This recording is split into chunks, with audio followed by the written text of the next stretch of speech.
So look, chat. This is how you pull off a successful two-man. So rule number one is you let the girls choose first. All right, but shit, like it completely removes awkward tension between you and your comrades, right? So like the girls choosing who they want to talk to, you avoid chasing the same girl and shit. And also, it not only does that, it instantly puts everyone at ease and type shit, bro.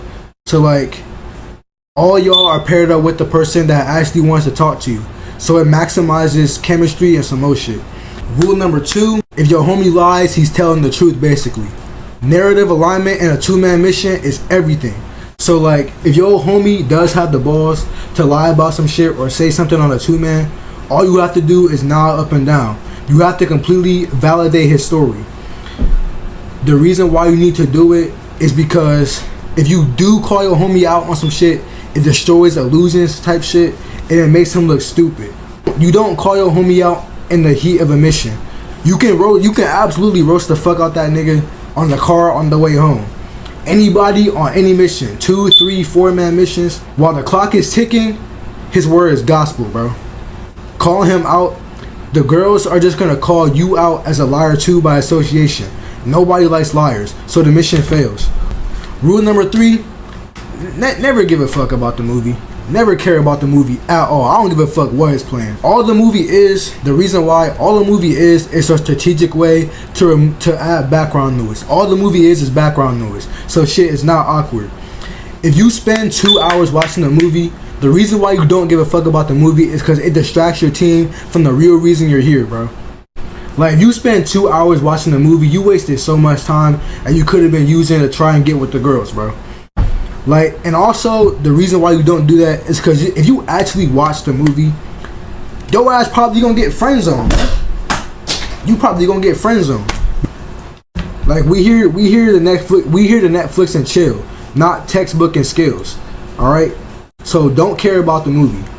Rule number 4, probably the most important rule: work with your comrades, not against them. All right, so don't clown your comrades, bro. A two-man mission is a co-op mission. It's not a battle royale. So you do not have to outshine your homies sitting next to you or trying to sink their ship or roast them, making jokes out of their expense. Because all it really does is it makes you look insecure as fuck. And not only that, it just ruins the atmosphere.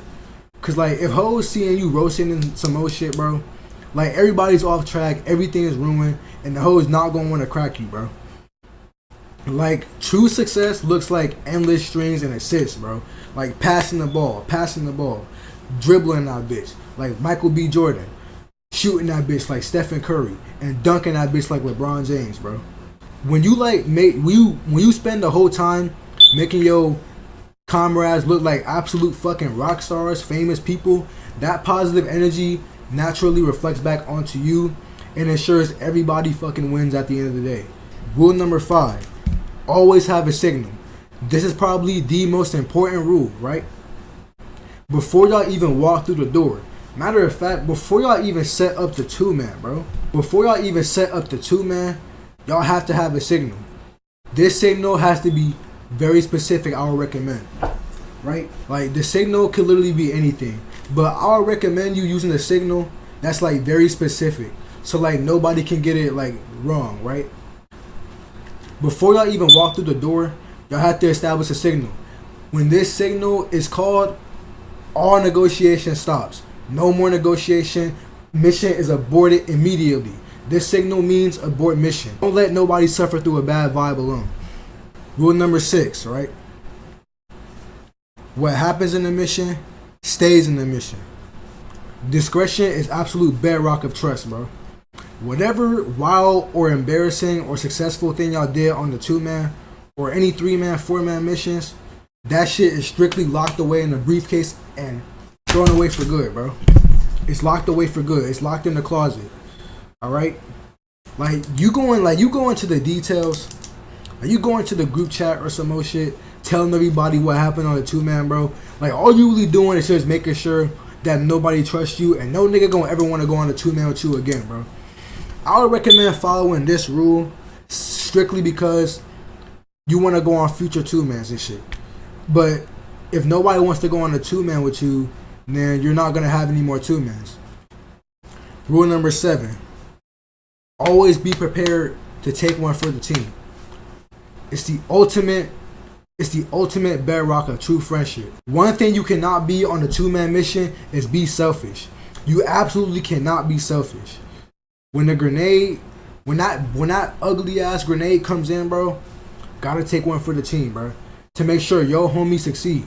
Whoever's on that mission, like I said, a two-man mission is a team game, not a battle royale. So as long as everybody is engaged, happy, and cracking buns, the mission has succeeded, bro. It doesn't matter if you failed your mission. If the majority of the group succeeds, the mission succeeds. Right? If the majority of the mission succeeds, everybody wins, bro. So it's a heavy social tax to pay, but all you need to do is make sure you have homies that will do the same for you and take one for the team. So yeah, those the rules on how to pull off a successful two-man, or at least what to do on a two-man, how to set one up. My eyes are fucking dying over here.